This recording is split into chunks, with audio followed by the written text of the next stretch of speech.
How do you make a game with an awesome story, amazing graphics, and solid gameplay and still fail? Today we're talking about games that had everything going for them, except success.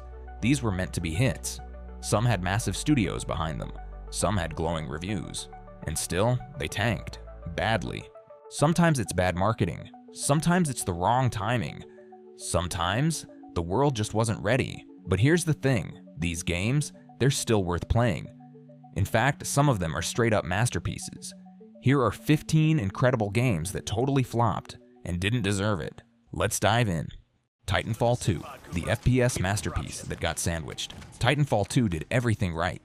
It improved on the first game in every way. Better movement, better weapons, and most importantly, a single-player campaign that was straight up phenomenal.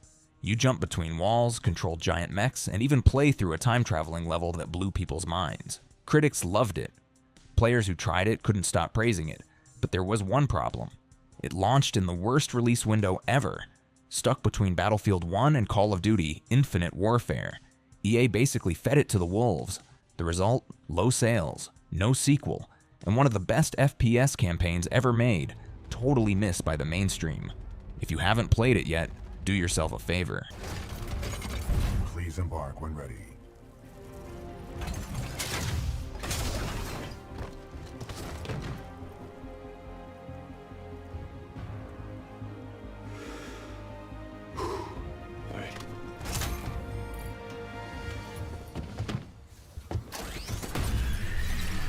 Spec Ops, The Line, the war game that hit too close to home. This game tricked everyone.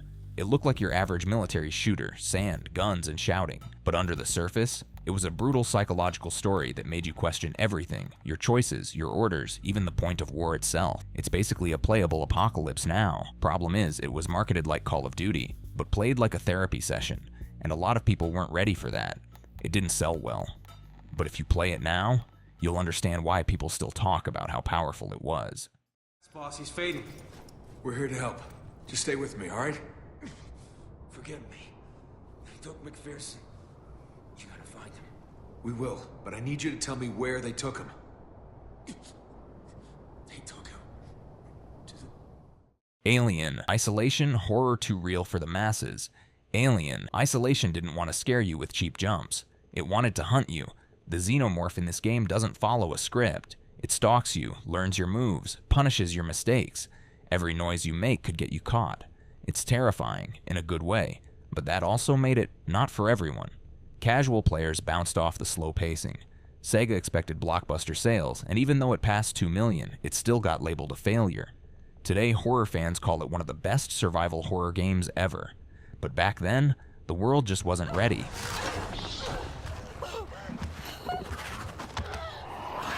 Guardians of the Galaxy, Marvel Magic, that got overlooked. This one should have been a hit.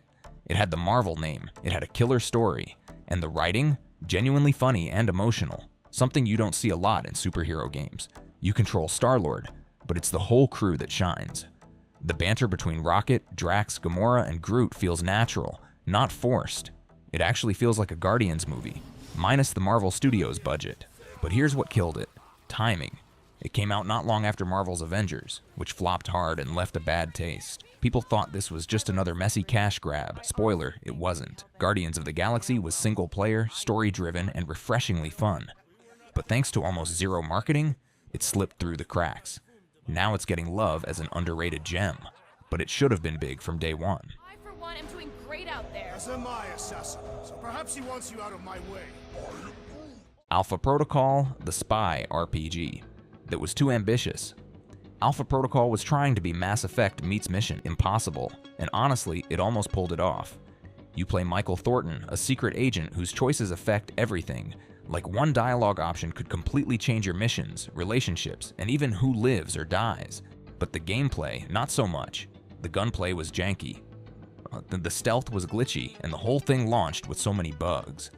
People wanted a polished spy thriller. What they got felt like a beta. It flopped hard. Less than 700,000 sold. But fans still defend it, because Under the Mess was a game with bold ideas. With a proper remaster, Alpha Protocol could be a classic. For now, it's a cult hit buried by its own ambition. Deus Ex: Mankind Divided, killed by a pre-order. Scam Cyberpunk fans were hyped for this game. The Deus Ex series is known for stealth, hacking, and giving players real freedom, and Mankind Divided delivered, mostly. But before launch, Square Enix ran a tiered pre-order campaign that felt straight up greedy. It made fans furious, and even though they canceled it, the damage was done. Then the game dropped, and the story just ends. Like no real conclusion, just a to be continued that never got continued. Even though the gameplay was great, the bad rollout and cliffhanger ending crushed trust, and the sales. Safety's off, guys. Yeah, no shit, brown nose. Watch your fucking mouth, Holiday. Sunset Overdrive, the game that deserved better than Xbox. Only this game was chaos in the best way possible. You grind on rails, bounce off cars, and blow up mutant energy drink zombies with absurd weapons. It was fast, bright, and didn't take itself seriously.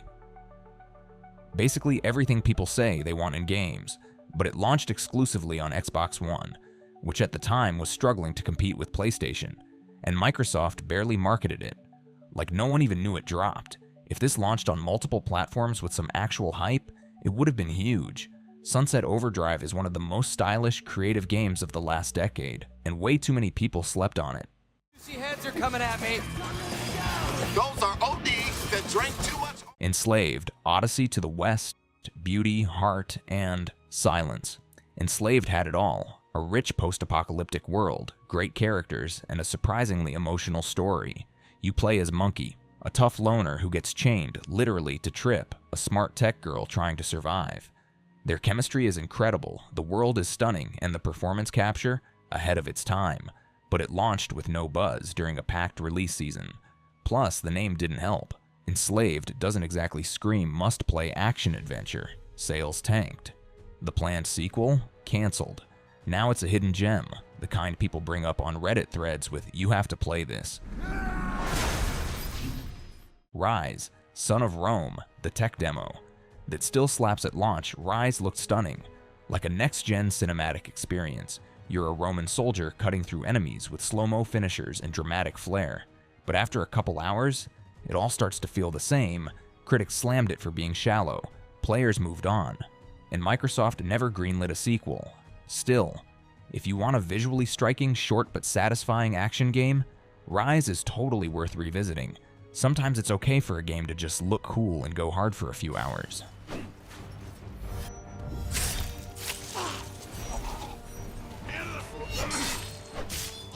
Immortals of Aveum, the magical FPS. Nobody asked for this was EA's big swing at something new. A magic-based FPS in a brand new fantasy world with fast-paced combat and flashy powers. And it was decent. But between the forgettable characters, average story, and launching into a market dominated by multiplayer giants, it didn't stand a chance. Most people didn't even know what it was. And those who played it said, yeah, it's fine, which is deadly in today's crowded space. Sometimes being decent just isn't enough.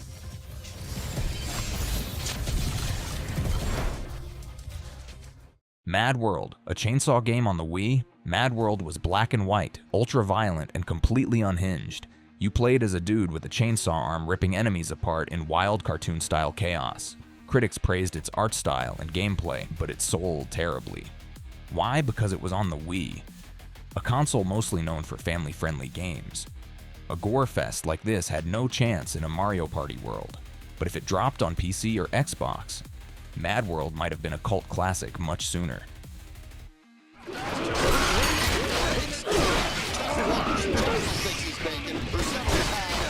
Brutal Legend, Metal Mayhem. That no one got, this game had Jack Black, Ozzy Osbourne, and Lemmy in a heavy metal fantasy world where you fight demons with a magical flying V guitar. Sounds sick, right? But the marketing focused only on the humor and Jack Black. It didn't explain that the game was part open world, part real-time strategy, part action game. So most people didn't get it and didn't buy it.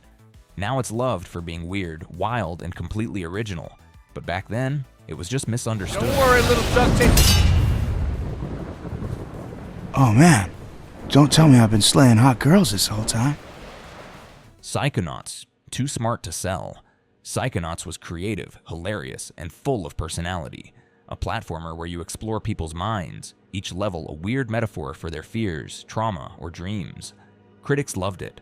Players vowed that didn't show up. It sold under 100,000 in its first year, and only caught on years later. Now it's recognized as one of the smartest games ever made. Sometimes being ahead of your time just means you have to wait for people to catch up. Because I have to do that before my dad shows up to take me home. Okami, the art game that no one bought. Okami is basically a playable painting. You play as a wolf goddess restoring beauty to a cursed world using brushstrokes and divine magic. It's peaceful, it's gorgeous, and it's full of Japanese mythology and heart. But in 2006, most gamers wanted guns, cars, and explosions, not art and folklore.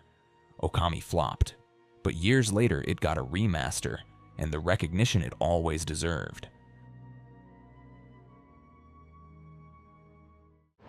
They're coming. Quick, Ven, jump up. Beyond Good and Evil, the one that got away. Beyond Good and Evil is the definition of a hidden gem. You're a photojournalist uncovering a planetary conspiracy, fighting aliens, solving mysteries, and snapping pics along the way.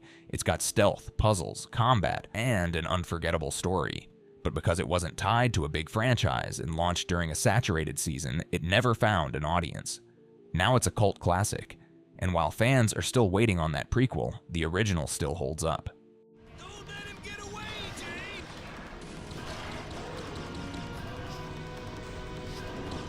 Okay, I won't let him out of my sight.